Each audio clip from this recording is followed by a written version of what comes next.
How to find account and routing number on Capital One app. What's up, everybody? If you are trying to find your accounting or your routing number on Capital One app, this is how you do it. So, in order to find your account number, you first have to be logged into your account, and your home interface should look something like this on your Capital One app.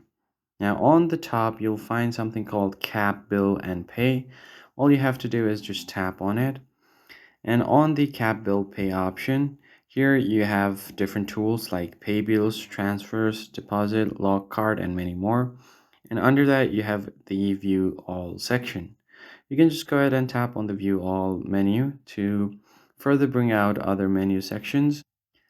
Now, all you have to do here is find your account info. So under account info, you have an option to view your account information. So just tap on it. And right there under additional information, you have current balance, current APV, and other stuff as well.